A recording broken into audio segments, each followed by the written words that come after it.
Hello, everybody. Welcome to another episode of the Barrett and Bob Baxa. Why do I always have trouble saying your name there, Bob? You messed it up right out of the gate, dude? Right out of the gate. Well, I knew that I was going to do that because when we talk about it, I guess it just Barrett and Baxa. It rolls off the tongue so well that you don't expect it to be so. It's almost like professional broadcasters. I thought we were professionals. What the hell? We were until amateurs until we both gave it up, and now we're trying to get our sea legs back, as they would say in sailor You did terms. 4 words before your first mistake. You got 4 words out. Good. That was good. Good for you.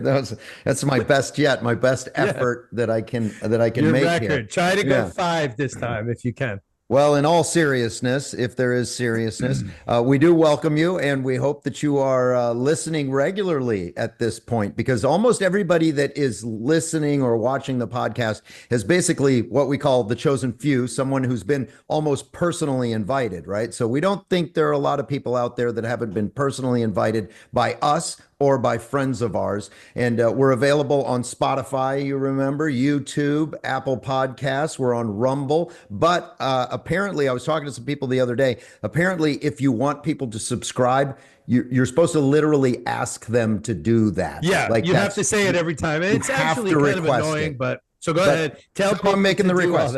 I'm making the request. That's what I'm doing. Right. I'm asking subscribe, give us some comments, hit like, give us that 100% thumbs up that we still have. By the way, we still have 100% thumbs up. We have no thumbs down yet, Bob. Did you introduce us yet? I don't think you did.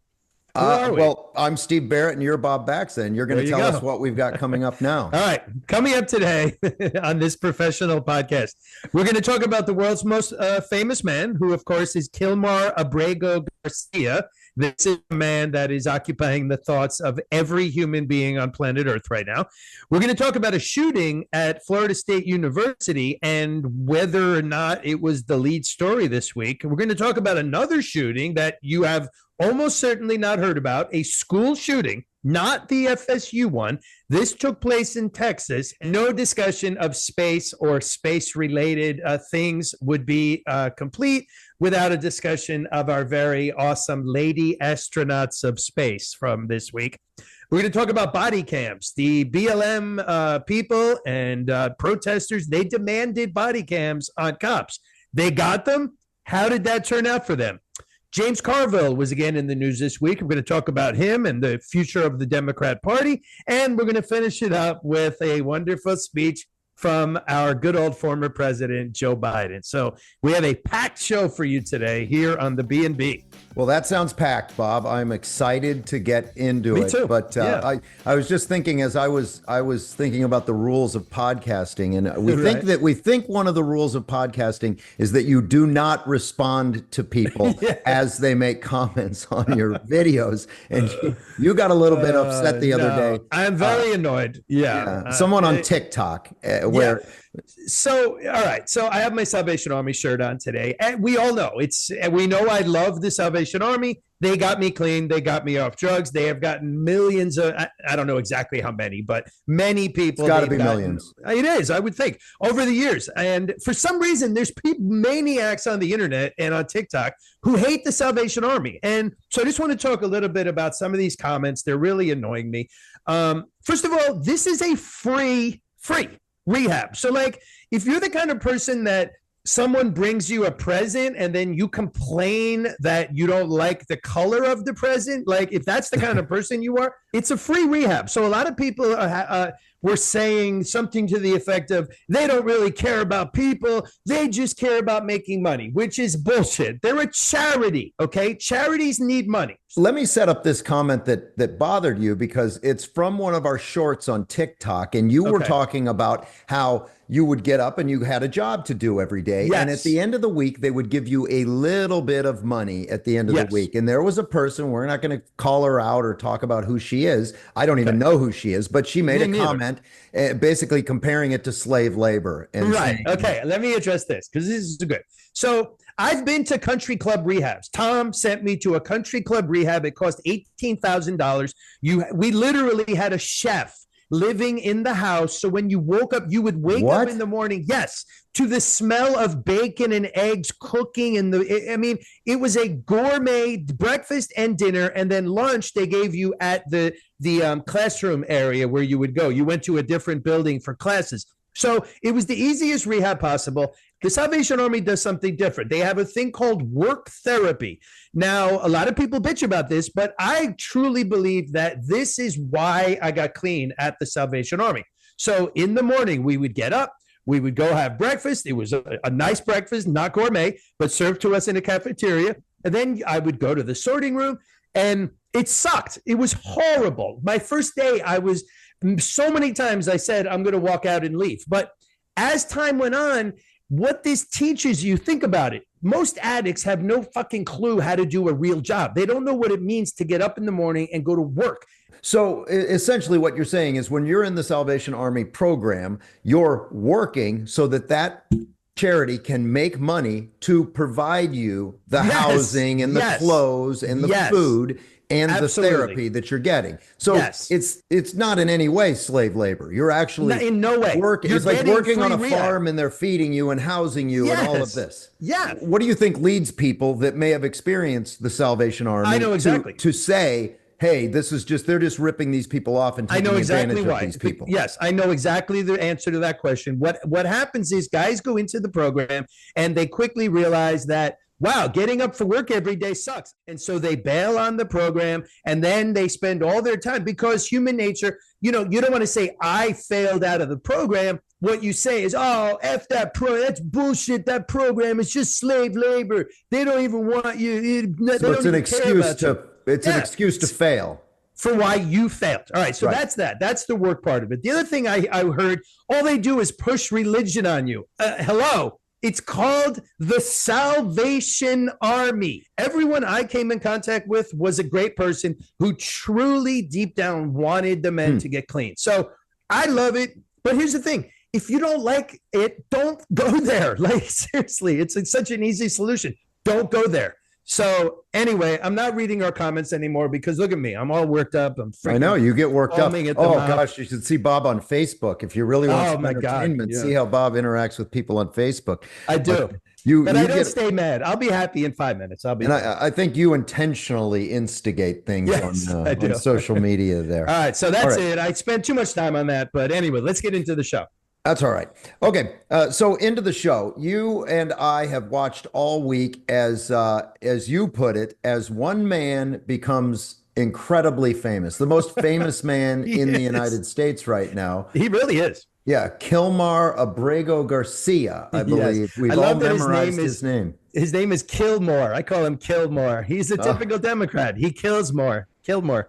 But you pointed out yesterday, or I think Thursday, when the FSU shooting happened, that in what world is a school shooting, a campus shooting, not the lead story on every single network out there? Well, our answer came this week with Abrego Garcia. And Thursday morning, 10 a.m., I was listening to, I was going back and forth on Sirius between Fox News and MSNBC. And on MSNBC, 10 a.m., the 10 a.m. news. Now, keep in mind, 10 hours before, I think 6 students were shot at FSU, 2 killed.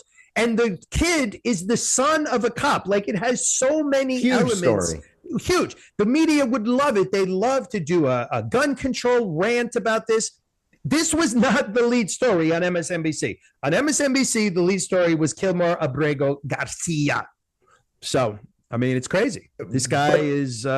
But that's how important this is to them I guess the illegal immigration thing. And that's the thing, that one of the things that bothers me the most is how many people we let into this country. And now we're expected to take them back one at a time with all these hearings and everything. Well, they didn't come in the right way. So why do they have to leave the proper way? They don't. We are evicted them the same way that you mental cases let them in. But you let them in en masse. Is that how you pronounce that word? En masse. How do you say en masse? En masse. You let him in en masse, and we're kicking him out en masse. But tell me, you, Steve Barrett, what do you understand to be the case with this guy? Like, What is this guy's deal in your mind? I Tell mean, me what you think. it sounds to me like there's plenty of evidence from undercover investigators that he was part of MS-13. Multiple times he was found during investigations into other crimes to be hanging out with these guys. And apparently, if you know the inside of MS-13, you don't just go hanging out on the street corner with Yeah, hey, MS-13 can I hang out with you guys. guys? Can I just No, stand yeah. here on the corner with you? No, No. you have to be an MS-13 guy. He Right. has apparently tattoos. He wears all the gang hats and shirts and all their symbols that they have. Apparently, I don't know why, but Yes. the Chicago Bulls, apparently their little Right. bull symbol is one of those Well things. known. Well known. So, but yeah, of course, the and- media is mocking that. Oh, he's just a Bulls fan. He's not in the MS-13. But it's a well known thing of Yeah. MS-13. And so I think that sort of establishes in my mind that, yes, he is almost surely MS-13. Number two, he's here illegally. Okay. So he Correct. came into the country legally. So what if he did it 11 years ago and he got away with it for 11 years? So what if he went ahead and had children and tried to get married so that he could stay? You know, those things I don't think get to matter anymore because They the don't. border didn't matter. Coming across the border didn't matter. So all the things that happen after that, I don't think everybody should just get off scot-free because of that. Let me throw this in. He had one child. The woman had two already. Those are not his. He and she had one child together out of wedlock. And then this mental case woman is one of these weirdo women who goes and marries a guy he was in ICE detention, in a detention center when they got married. So clearly the marriage was done as, at least partially, as a tactic, because some bleeding heart lefty said, if you're not just with a baby mama and you're with a wife, it's going to help your case. So Right. that's that. Now, this woman has two orders of protection against him for domestic violence. He was ordered deported. An immigration court found him to be MS-13. An appellate court agreed that he was MS-13. And then after all that, he says, well, he knew he was going to be kicked out. He's like, well, can you just at least not send me to El Salvador because I'll be in danger from gangs? Now, well, wait, if you're not in a gang, why would the gang care? Exactly. If you're not in another gang, why would a rival gang care about you? Exactly my point. Who is more in danger from a gang than a rival gang member? If you're just an innocent Maryland dad, then why are you in Mowing danger your lawn? Why are you in danger from El Salvadoran prison gangs? All right. So anyway, some judge agreed and said, okay, we don't send him to El Salvador, and he was mistakenly deported to El Salvador. That's the only problem here. Well, the other problem here, though, Bob, is that in the same week that Senator Van Hollen went down to talk to him and have a margarita with him at this table, and it looks like they're like in some doctor's office waiting room I know. somewhere. That doesn't look like beautiful. a tough prison to me. No, and he's wearing like his beach shirt, like he's on vacation down there in El Salvador, hanging out at the beach or something like that. But at the same time this happens, on Monday, there was a conviction in the Rachel Morin case. Correct. I mean, a different El Salvador criminal murdered Rachel Morin. Victor Hernandez Martinez was convicted on Monday, and that got almost no coverage at all. No, I sent you one graphic that I think I got off of Fox News, and it showed that in the week there on the three major networks, I think just the three broadcasts, there was like 65 minutes of coverage of Kilmar and 0 minutes of coverage of the conviction of that dude, because the media don't care about, it's all about the narrative. And it's just another example of the leftist media. Whenever there's a conflict, on one side we have a hardened, despicable criminal. On the other side, we have an innocent American woman. The media is going to pick the side of the criminal every time. That's what they do. And so right now, just because this was so great, and I like Greg Gutfeld. In the beginning, I didn't like him. When he was doing Red Eye and stuff, I thought he was just a pompous, arrogant, like No, he's back good. nozzle, but he is good. And I'll tell you, he says some things. And so I want to play a little bit Okay. of his rant. And this came as we love to cover what the media says about things. This is just a perfect example of, I think, something that is going right. And one of the things that's going right is that this guy, Greg Gutfeld, is like the king of late night television, man. He's blowing Jimmy Kimmel away. He's blowing away the Tonight Show. Well, he does comedy as opposed to political. And it's a good show. But this is part of his afternoon show that he's part of, which is called The Five on Fox News. If you don't watch, so we don't expect everyone to we watch all of it. We watch Morning Joe. We listen to everybody, usually mostly to make fun of them. But in this case, we're not going to be making fun. So let me just play this clip from Greg Gutfeld. Greg Gutfeld. The effing Democrats, you can offer them two sides, and they can't help but pick the wrong one. You know, for years, we've dealt with unfettered illegal immigration with consequences felt in our cities and in our morgues. And now we stop it. And who do they side with? An illegal with a history of violence who beats women. Good job, Dems. You never fail us. Whether it's Antifa, BLM, Hamas, is there any dirtbag that you won't embrace for political reasons? I got a great point. How many traps do the Democrats and the media lead people into? It always ends the same way. The border agent whipped the migrant. Oh my God, I can't believe. Oh, that didn't happen. Oh, I'm sorry. Musk is a Nazi. I'm going to go out and key cars. Oh, you're being filmed. Now you're going to jail for 20 years. Why did you listen to them? Trans kids are real. Oh, now you find out it's just some kind of bizarre experimentation on children. And oh, I didn't know that. Hey, there's white supremacy in the military. No, just CRT and DEI. Trump is Hitler. No, he's not, but he gets shot. Okay. Perfect. But he makes the point so well. Yep. He makes the point so well that they're setting their own traps. I know. They're literally setting traps for themselves. So right about the time Van Hollen gets down there to El Salvador. Let me pause you real quick. Okay. They're figuratively setting traps for themselves. Not literally. There's not actual traps. Yeah, you're right. They're figuratively. Right. I used literally. Traps. You used it wrong. Way. Thanks for correcting me, Bob. Yeah, no problem. That's what I'm here for. You have a lot of pet peeves, don't you? Yes. Everything annoys me. I am annoyed by myself. So, So, all right, finish your point. Anyway, my point is they are figuratively setting traps for themselves around every corner, like when Senator Van Hollen gets down there to El Salvador, and then they finally release the police reports where Abrego Garcia has been accused twice by this wife of his of beating her. And they gave her the protection order. They gave her an order of protection twice. So don't you believe every woman?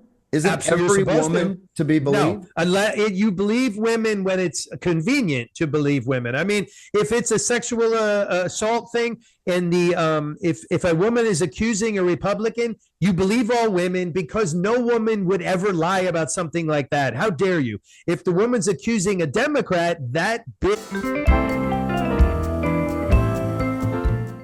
and clearly none of this happened. So that's the rule you use. I'll be bleeping that out. That'll get some elevator music this week. Yeah, exactly. So anyway, that's Kilmore. All right, clank that. Okay, next thing we're going to talk about is aliens. I want to talk about aliens because this week, and nobody even notices these stories, but I read them every time. So in 2019, they finally released more video of I think it was Navy fighter pilots that were witnessing aircraft of some kind coming out of the ocean. It shoots up out of the ocean and then flies off at speeds that are unbelievable to these pilots. It's not possible by the laws of physics. Not possible. So you're going to tell me that we don't have aliens living down in our oceans. I think it's pretty factually correct at this point. But isn't it amazing that we're not afraid of them? We just kind of accept it, because I think in the back of our minds, we know damn well that there's no way that we're living on this planet and it's the only planet out there that has some sort of life form. I mean, even if maybe I'm starting to think that a lot of times in the Bible, when we're talking about angels and a lot of the things and Oh yeah, absolutely. these are things that are actually angels. But I also think that maybe God is just aliens are actually God's angels. Like that's what Yeah. they are. And they I have to mean, live somewhere, right? So they have some other planet or they I've live always down in said the in Genesis, every time God appears to Moses, there's thunder and fire, and it's physically dangerous. God has to literally tell Moses, keep the people back because it's physically dangerous for them. right. Now, if God, the creator of the universe, why would he make it physically dangerous for the people to come near? Like, that doesn't even make sense. It does make sense if there's some type of craft landing. That's the thunder, that's the fire, and that's the physical danger. And you have to keep them back because you can't go to the space shuttle pad and go to the pad. I mean, if the space shuttle is taking off, the people are told to stay back. It's physically dangerous. So I think there's so many points in the Bible when God supposedly is talking to Moses that I really kind of wonder if the Bible isn't talking about aliens. And that, by the way, And why? What's wrong with that? I mean, the before you universe is say so I'm being big. sacrilegious, no, No, you I can don't think it believe is in at God. all. You can believe in God, the creator of the universe, who created everything. I do. I 100% know there is a God. At the same time, you can believe that the Bible is not talking about God, the creator of the universe, and that the Bible is just misunderstood technology of. I mean, when you say aliens, people laugh about it, but this is all over that show Ancient Aliens. They talk about this all the time, and I really I love believe it that might show. be true. I love No, that no, show. I totally believe it is true. And part of that is something that I saw when I was, oh gosh, I must have been Oh yeah, tell that story. 21 or 22 years old. Oh, so I'm working at a television station in Wausau, Wisconsin, and I'm driving home from Wausau to Stevens Point, where I was living at the time. It's about a half an hour drive. And I remember we were up late because there was an NBA basketball game. And whenever the basketball games run late, then the newscast has to run late, right? So I'm Right. working on the studio floor and we close out the newscast and I drive home. On my way home, off in the distance across this field, sinking down into a wooded area is this huge blimp-like aircraft that's all lit up, and I can see that it has some kind of windows in it. It has lots of different colors, like on different points on this thing. It's very shiny, and I'm watching it slowly just drop right down into the woods. Wow. And I knew at that point, I said, I'm seeing an alien aircraft. Like I'm literally witnessing, and now I can use literally Yes. Yes. an aircraft that I cannot explain in any way in my mind. But Bob, I'll tell you the scariest part of this is that as I looked closer, where it was going down, there were the running lights of semi tractor trailer trucks Wow. back there in the woods where it was about to land. And that part scared the living shit out of me because I Wow. said to myself, humans know they're doing something. They're dropping something off. They're picking something up. Somehow they need, and I think if I remember the count, it was 3 different trucks that I could see sort of backed up in the wooded area That's as this crazy. thing landed. And it was the middle of the night, and I drove home as fast as I could, looking in my rearview mirror the whole time because I'm out in the middle of nowhere in the middle of Wisconsin at this point. My heart was just pounding, and I thought any moment now, the men in black are going to come speeding up behind me, pull me over, and that's it. Nobody's going to see me ever again. But that didn't Right. happen. And I woke up the next day saying to myself, I actually saw that. And I told lots of people, like I have What would be an friends that innocent, remember. like, what could be an innocent, because why would trucks be out in the woods? Like, I don't what know. would I be mean, an innocent thing? only That if it was some wasn't it, sort of like, military aircraft. okay. I don't understand what, I mean, and maybe it was. Maybe there is an explanation that is not, I was watching a spaceship, right? Right. But what this thing looked like, I mean, to this day, no. In fact, I'm going to find a picture of this thing, because you talked about ancient aliens, and this is one of the, they did one episode on the different types of spacecraft. So there's the triangles, and there's the saucers, and then there's the blimps or the cigars, right? Well, Right. this is one of the cigars, and this guy in England saw the same thing that I saw, right? He has a very similar report to what I saw, and what he drew, or what he described for a graphic artist, looks exactly like the thing that I saw. And so I'm going to add a picture when I go into editing. Bottom line is, ever since that night, I have been a firm believer. I know that there are aliens on this planet, and I'm not surprised by these reports of aircraft coming out of the ocean. I'm not surprised at all. And it seems like people are almost yawning. Like people aren't. You remember how they would always say, if we ever got proof of aliens, it would cause worldwide panic. No, I don't think there's worldwide panic. I think people are like, yeah, whatever. Aliens, In fact, when I was reading, I forget who I was reading this article, what website it was, but they interviewed like a Navy commander, and the Navy commander said, "Well, I hope that it is aliens, extraterrestrials from other planets, because the thing that scares me is that some other country has this technology, because there's no defense that we would have for it." So even the military guy trusts that. It's okay. It's okay that we have aliens coming out of the Whatever. It's fine. Just don't worry about it. So. By the way, speaking of things that make you yawn, as Americans yawn over aliens, this Blue Origin flight. That we have to talk about that. Yawner. Oh my God. So if people don't know, this is when Katy Perry, Lauren Sanchez, who is the girlfriend of Jeff, basically, this chick has a super rich boyfriend, and she said to her friends, "Hey, my boyfriend has a new toy. Would you guys want to go play with my boyfriend's toy with me?" That's essentially what happened. And so the rich boyfriend sent his girlfriend and some of her friends up into space, which it was bullshit. They went up for 10 minutes, and these people, you would think they really thought like they were, if you watch the coverage, and everyone's been mocking them just mercilessly, because it was really kind of a joke. It was, and there's a NASA rocket scientist that went up with them. That was it. Okay. Then they sent a film producer, so you have to have someone to capture the event, and then some activist, Amanda Wynn. I don't know who that is. I don't know who that is.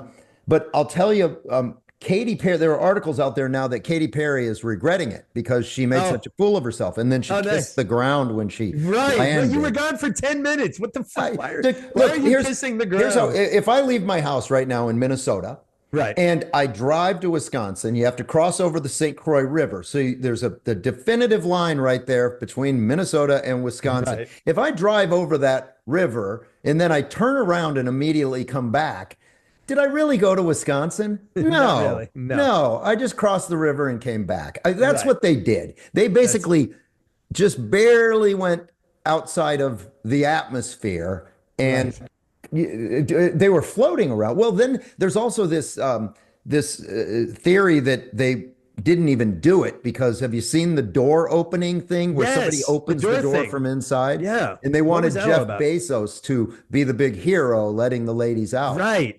But there was apparently somebody inside that opened the door, and if they had been in space, it would have been pressurized. So a lot of people are calling bullshit that even the bullshit that they say they did was actually bullshit, and they didn't even do that much. So I don't know, but we have a clip of Gayle King. We do. Gayle King. So Katy Perry is regretting it a little bit, but now we want to share something. Gayle King is really unhappy with the way this is being thought of by the American public. Hang on one moment. I don't like that people are calling it a ride. A ride, you never see a male astronaut who's going up in space and they said, "Oh, he took a ride." We actually duplicated the route that Alan Shepard did. That's why it's called, this particular capsule is called the New Shepard. We duplicated that route. No one said he took that ride. Yeah. It's always referred to as a flight. Well, or he a was journey. flying. So I feel that Yeah. that's a little disrespectful He was an to astronaut. what the mission was and what the Mission. work that Blue Origin does. It was a It's mission. a mission. I have to It's say, a mission it was a now. mission the same way that when you go ride Space Mountain at Disney World, that is a mission. It's the exact same kind of mission. In fact, they're both space missions. When I went on Space Mountain, it was a wonderful mission, and I returned safely from my mission. It was very dangerous. It was very crazy. And she doesn't like the word ride. Well, what else were you doing? You were It was a riding. ride. If you're not driving, you're riding. So you're just riding. That's all you're Right. doing. It's a Yes. ride. Okay, let's just call it a ride. It was a anyway. ride. Well, That I don't was think very they'll be funny. doing that anytime soon again. No. And you know what? If that is space tourism, it sucks. Like It's so dumb. It's just I don't- something. It's a toy for rich people. Really, that's all it is. You go up so that you can float around. I mean, Right. you can go to one of those skydiving places where they blow the air up and you're Right. pretending to skydive. Just go do that. Okay, so now we're going to get into the curious case of Deshaun Leith. Deshaun Leith is a man who, at one point by the media on a lot of channels and a lot of digital outlets, was hailed as some sort of a social justice hero. It was like a after new he George was- Floyd situation, Yeah. almost. This was a man who was killed by police. That's the bottom line. Police And- killed him. And thanks to BLM, this police officer was wearing a body cam because BLM Yes. wanted all these officers to have their body cams so we can see what police officers are doing at all times. Right. And in And this let me case, Let me just say real quick, the reason they wanted body cams, they said this, because police are going around and just police were literally saying to their partner, hey, there's a couple of black guys, let's go kill them. Like that was the narrative, that police were just randomly, for no reason other than they hate black people, they were just randomly killing black people who were out doing charity work. And all of a sudden, the racist cops came along and killed them. That was what they were saying. So they wanted body cams To prove that this is what cops do. And it hasn't worked out quite that way. no, it has not worked out quite that way. In fact, police love body cams now. Oh my God, they I love remember years ago, there were some departments that didn't like the idea of having the body cams on. They thought that, I don't know, it would jeopardize the rights of the suspects or something like that, or the Maybe rights of the there were police crooked officers. cops. But There probably were crooked cops that were like, oh crap, now I can't, beat up Right. prostitutes and take their money or whatever they were doing. That probably did happen, but it's worked out for the best. Let's say it that way. Yeah. And without, we know this is a podcast and you can't necessarily see any video that we roll, but I want to roll some of this video just so you can hear how nuts this guy is. So the moment that Deshaun Leith is approached by the first officer, he has just gotten in a crash on a highway in Ohio. This guy's from Michigan, but he's in Ohio, and he's just gotten in a crash. And this police officer's basically just pulling up to make sure that everyone's okay. He knows nothing about what has happened, and so I'm gonna share, and this proves the point because it's the audio that really lets you know that this guy is nuts. crazy, absolutely Okay. crazy. So All right. here we go. Just listen to this audio. This guy's clearly. And if you're insane. watching us on YouTube, you can see the video. yeah, you can see the video. Sure. Because the video is really actually pretty good. The guy's on the side of the road, and the cop is going to approach him. Come on, buddy. Step away. Come on, devil. You a devil. What's going on, man? What's going on? In the name of Jesus. In the name of Jesus, watch out. In the name of Jesus, watch out. Watch out. I mean, he's trying to get He's the already gun, hitting the cop. He's pushing the cop and hitting him. like trying to get his gun or something. Right. Next time you touch me, turn around. Next time you touch me, you're going to die. Now, so he runs back to his car and he runs back, and this taser Cop tases him because he's running at the cop. has no effect on this guy. Zero. Now he's punching the guy. Now stop. He's- Can we pause?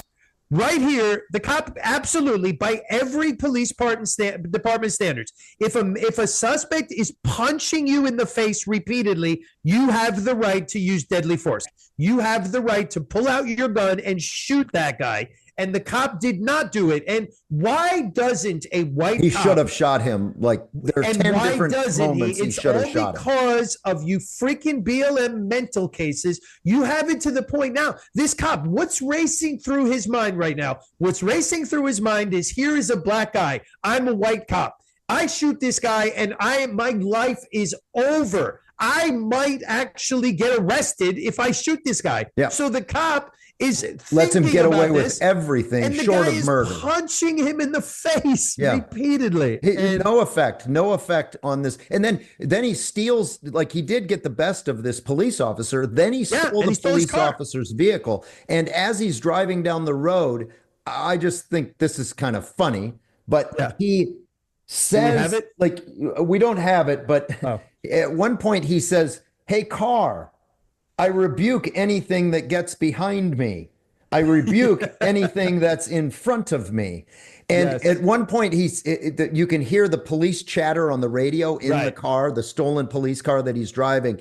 And you hear him say, as the radio's going off, you hear him say, "No, play some of that good gospel music. Play that good gospel music." He thought he was driving Kit, and Kit would answer him back. Yeah. Not that Siri was right there along with him. But he thought that he could make requests. This is a clear case that put people at risk. When he stole the police's car, how many other people were at risk? That guy should have been shot long before them. And multiple times. This is the result of all the BLM bullshit. Cops are afraid to do their job now, and in many cases they're right to be afraid, because you have these prosecutors where if there wasn't body camera, here's how it would have been portrayed. An innocent black man was walking on the side of the road. A racist cop pulls up, immediately starts acting aggressively, tased him for no reason. And then when all the guy did was try to get away from the taser, the cop pulled out his gun and shot him and killed him. And we would have BLM riots right now if it wasn't for this body cam. So the body cam is good for body cams. I think they're fantastic. And they're highly entertaining as well. Yes, I mean, TikTok's full of body cam videos. But I mean, there was that one just recently where the woman comes out. It was in Baltimore. The woman comes out of her door with a knife and starts running towards the cop to try to stab him with a knife. Like, immediately upon opening the door. Immediately goes to stabbing the cop. And of course, that cop retreated down the hall. Again, did not immediately shoot her, like tried to talk to her for a while. Clearly, she was not talk-to-able, and he pulled out his gun and killed her. And again, that would have been another BLM riot. This innocent mother just trying to live her life, and a cop shoots her for no reason. So it really shows you just how insane the bullshit that cops have to put up with. I mean, my God, these guys are heroes, man. They really are. What a scary job. Oh, I love cops. They don't make much money, and I mean, everyone who bitches about cops, like if you're sitting and watching this and you hate cops, and an hour from now some guy breaks into your house and starts beating the shit out of you, who do you think you're going to call? Like, even the people why not a social worker? Why not have a social worker and let them reason with the guy? It'll be fine. So even people who hate cops, they all call cops. So we are pro cop here on the B&B, by the way. So absolutely. Do not arrest us. Oh, I want to go see this tour so bad. It's if Led Zeppelin got together, I'd rather go to see the Fighting Oligarchy tour. Oh yeah, forget Led Zeppelin. Even if the Beatles were somehow able to get back together, I would prefer to go see Bernie Sanders and AOC at the Fighting Oligarchy tour. Fighting Oligarchy. One of the funny things. Do you even know what oligarchy? I don't even know what oligarchy means. I really don't know what it means. What does it mean? It just means all the rich guys making all the rules and telling the government what to do.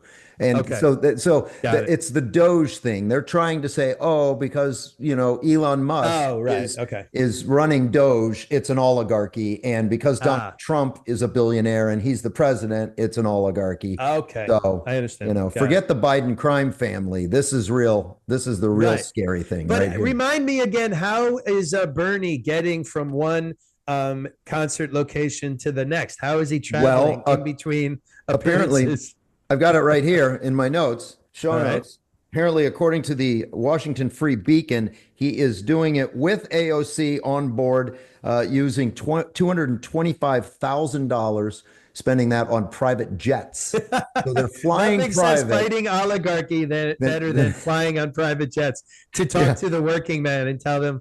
But hey, he's Bernie Sanders. He can't be expected to fly commercial. I mean, he needs to talk about fighting the oligarchy on a private jet. Yes, They're millionaires and billionaires. Hypocrite. Yeah. Well, he used to complain about millionaires and billionaires And he until he took out became a millionaires. millionaire, Yes. and then he just switched it to billionaires. Millionaires and billionaires. So, His stupid New York accent. He's so annoying. Another clip to share on this one, James Carville, who always is good for a good Raging soundbite. Cajun, yeah, The Raging he's good. Cajun. So he doesn't like it at all, and he had some comments. He's talking to Chris Cuomo on Chris Cuomo's new show on News Nation, and he was talking to him about this and had this to say about the oligarchy tour and the combination of Bernie Sanders and AOC.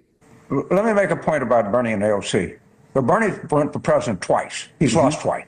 AOC, in her kind, and this guy, David Hogg, they want to run against other Democrats. Yeah. They don't run against Republicans. Well, when you beat a Republican, come back and see me, and I will be impressed. But if you're spending all your time, and I think that's the real problem. And I mean, it's fine. They draw big crowds. They draw everything. That's great. But all they want to do, and all this guy Hogg wants to do, is they want to beat like Democrats are not the problem right now. So he's talking about so David. good. He's talking about David Hogg also there, who is the vice Right. chair of the DNC currently. Who's famous for being at that school at Marjorie Park? Yeah, what is the Parkland shooting. Parkland shooting. Marjorie Stoneman Douglas. Yes, he was I there. So I now was there at his first interview, the first time Okay. he stepped in front of a mic and started talking about that, and he was a good spokesman for the students back then. But then he went on to be this anti-gun guy, and Nut job. yeah, and then now he's worked his way up to vice chair of the DNC. But Carville later in that interview that we were looking at, and we'll use another clip in a moment too, but he was talking about how Carville thinks that Hogg could be sued by Democrats who he primaries. So he Right. wants to take money from the DNC and use it to fight to primary other Democrats to get them yeah. out of office. Guys like Chuck Schumer. So like He doesn't like AOC old people. runs against Schumer, and Right. David Hogg, his idea is to give money to AOC, not to Schumer, which is my understanding It's is not the way that's questionable. supposed to work. No, it's questionable legally about whether or not, because people donate to the DNC, and it's very questionable about whether they are legally allowed to use that money to defeat any Democrat, because Right. there's certain bylaws and stuff, and he's an officer of this organization, and he's required to work for making Democrats win. So yeah, He may be James stepping in Carville it. had some good. He might be stepping in a little. Yeah, bit James of trouble, Well, but- he had so this is the thing I really wanted to get to here is that people are now openly talking about the Democrat Party splitting into two different parties. They're What would they be? openly What would be talking the about. two? Well, Carville had something to say about that. Let's listen. So there's going to be a setup here from Chris Cuomo, and then you're going to hear Carville. Well, listen, I have no problem with more parties. I think that coalitions will probably be a more effective structure than what we have right now, because you have a binary battle to the bottom. Which side is worse? That's what these parties spend all their time on. Well, maybe, as I said, maybe they need to split off from the Democratic Party and call themselves the socialist, I don't know, urbanist, central city. So that to me is absolutely amazing there, Bob, that yes. they're openly saying maybe these two parties should be separate. There should be I the think it's a far great idea. left and then the center left. Yeah. And the whole idea would be that Democrats then could pull some of these independents that are sick of hearing this party that has no common sense, and they want Democrats to have some more common sense. So I think their that's the only control- way they could beat Republicans if they split the party in half, is to bring in a lot of independents.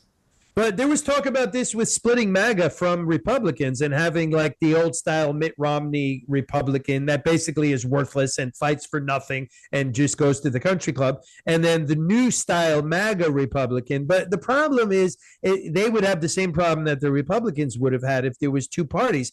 If people who would vote Democrat are now split into two camps, then each camp is going to get that, only 20%. And that's going to be the 40% or whatever. And then the Republicans are going to still get their 50%. And if each of those two parties get 25, well, then the Republicans are going to win. So unless they can convince people to, I don't know how that would work. I really don't. But I'm all in favor of more parties, but I think they're in a lot of trouble as a party. I don't know what they're going to do. They're just I'll tell you one by thing. the far left. They can't get away from, trans girls, which are boys, playing girl sports. They cannot say that's wrong. They can't. Yeah. And so they cannot say that it's wrong to have unlimited immigration.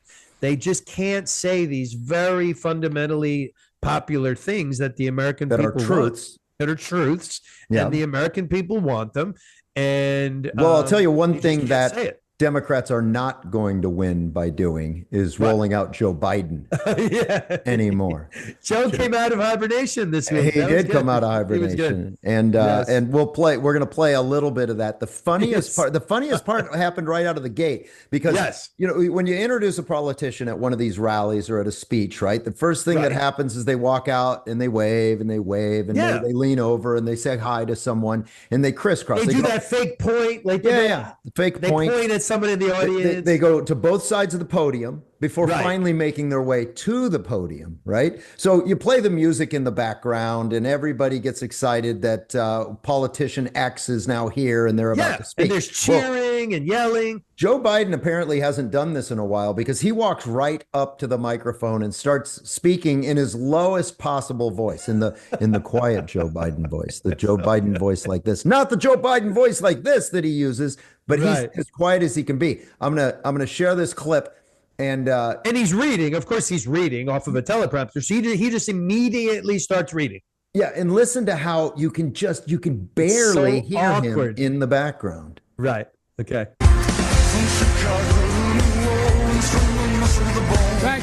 Thank you. So good to be here. Shotgun shack to the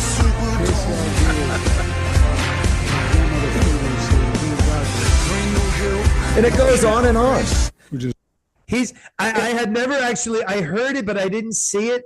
Oh my God, that is so awkward. He just started reading straight off the teleprompter. Yeah. I mean, he was supposed to stand there and say thank you and wave and then they would have faded the music down. Right. So clearly the audio guy clearly panicked and he just, I don't know if you heard, he just cuts the music and it's just so awkward sounding. Wow. Yeah. I missed him. I wish he would talk more. Well, but he's still doing that thing where he tells stories about things that he clearly doesn't remember. Right. Like no. In this case, things that did not happen. So I think to myself, what do I remember from fourth grade? Yeah. Almost nothing. I remember getting in trouble for asking the teacher to go to the bathroom during class too many times, just because I was bored with class and I wanted to leave, right? So that's like the only thing about fourth grade that I even remember, right? So and aren't your memories more like you have memories of a time in your life? And if someone said, were you in fourth or fifth or third? You're like, I don't know. I was either in third or fourth or fifth when my friend broke his leg. I was in probably fourth or fifth grade. I don't remember exactly when. Nobody has a specific fourth grade memory, really. Well, except Joe Biden. Yeah, let me let you listen to what Joe Biden remembers from very specifically from fourth grade. Fourth grade, right.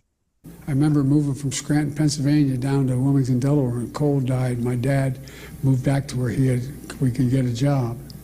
And I remember I pulled into, my mom would drive us on the Philadelphia Pike connecting Wilmington and Philadelphia. These stories, they go on and on. We lived in an apartment complex. And she'd drive us only about half a mile to Holy Rosary School in Claymont. But it was so dangerous, she wouldn't let us walk up because of access road. I remember pulling into the parking lot, and I had never seen I'd never seen hardly any black people in Scranton at the time I was only going in 4th grade.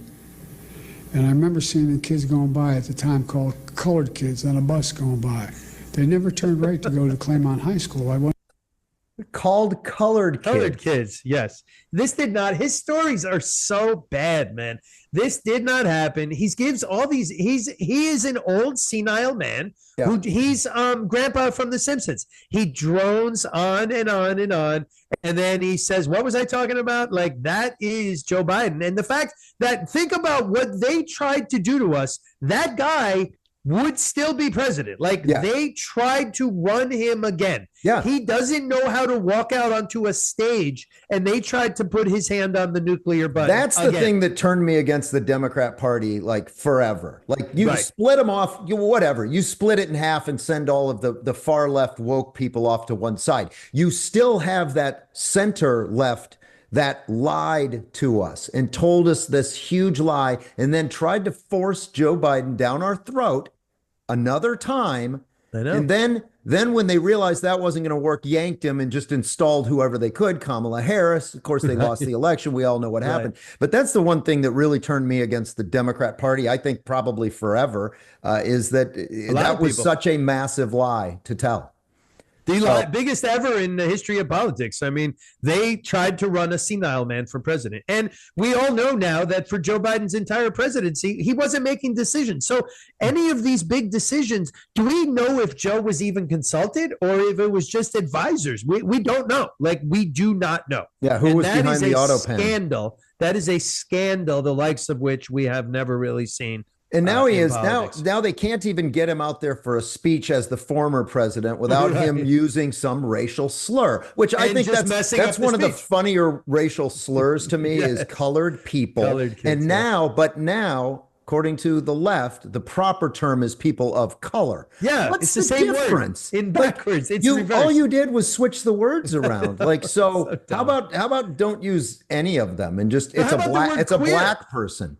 Say black. That queer, right? Queer used to be wrong. Queer was a slur. Now queer is totally. It's good. You're supposed to say queer people. Wait, what's Jazzy? How did that happen? What's Jazzy Crockett's new one? The butch body. Oh yeah, is now like that butch body. That's what she calls Marjorie Taylor Greene. Right, butch body. But that's a lesbian slur. That's a lesbian slur. So it's these Democrats, it's okay that they use these slurs because they are, I guess, they are Democrats and or they are minorities themselves, and it's okay to say whatever you want. Well, Matt Walsh always says it's not, or it was actually Dan Bongino. It's not hypocrisy, it's hierarchy. In other words, they don't consider it hypocritical. They honestly think we are allowed, we get different rules because we're Democrats. Like we are good people. So you're bad people. The rules apply to you. Those rules don't apply to us because we are good people. We're better than you. So it's the hierarchy. We're allowed, we can use slurs because we're good people. You're bad people, so you can't use slurs. That is what a lot of Democrats think. It really is. Certainly the elected ones. So do the Democrats want Joe Biden out there doing this, do you think? No, but nothing but mockery all week. But look at what's happened. So they've got Joe out there. We already talked about they've got Bernie out there. And then and right now the top Democrat in government is Chuck Schumer, who also this week, like he goes this Social Security Day of Power or what they called it, something Whatever like that. That is, yeah. Wait do you hear this? This is a very, very fun. They love the chants, right? They love to do the dances and the chants. And this is Chuck Schumer once again trying to get a chant going. This is a Social Security Day of action in all the states, all the congressional districts. We are gathering together to say one thing. Save Social Security. Save Social Security. Save our Social Security. Save our Social Security. Thank so you. Good. Dude, they can't even do save Social Security. Wait, is it save our Social Security? Is it save Social Security? The Democrats really, they are such a joke. God bless them. But really, what would we do here on the Barrett and Baxa if we didn't have them? So we should, and the media that covers them. We thank God. You know what? Keep being you, Democrats and media. But I repeat myself. That's the same thing. So All right, Bob. Right. Well, we've had Yeah, a that was good time. show. Absolutely. I We've love had a this good show. time for a long time here. You know what? I think this is going to be show number 9. So Nice. maybe after show number 10, I'll start asking for advertisers.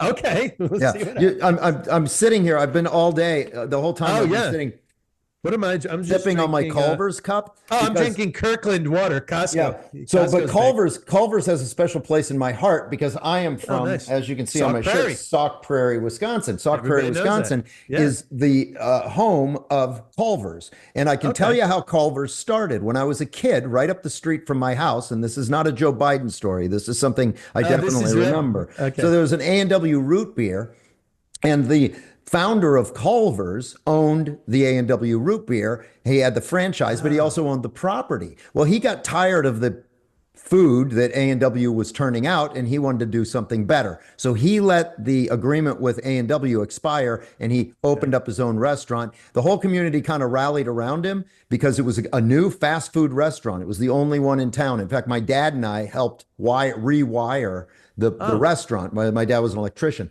Right. And so he put that in like 3 blocks from my house. The first Culver's went up in Sauk Prairie, Wisconsin. So here I Nice. am drinking, nice. giving a free Hey, maybe advertisement. they will, Culver's yeah. does not have to pay for this, but I just finished some cheese curds earlier and a Nice. butter burger. I don't think I've ever had only a in cheese curd. What is Wisconsin. a cheese curd? I mean, what is that? Well, cheese curd is like it's cheese before you smash it into a square and cut it up. So it's just Yeah. the raw form of the cheese, but it's super fresh. And if you get good cheese curds, they should squeak if you take them in your fingers, they should squeak. Nice. But they fry them at Culver's and they are absolutely delicious. And those cheese curds come from, again, my hometown, Sauk. Well, they Prairie, better Wisconsin. pay up after we gave them that much of a commercial. All right, so that's it for today's episode. Thank you. All right, Please we'll see you hit next all week. the like buttons, and we'll see you next week. Make sure All you right, leave dude, us I a feel like- comment too. I feel like that was a good show.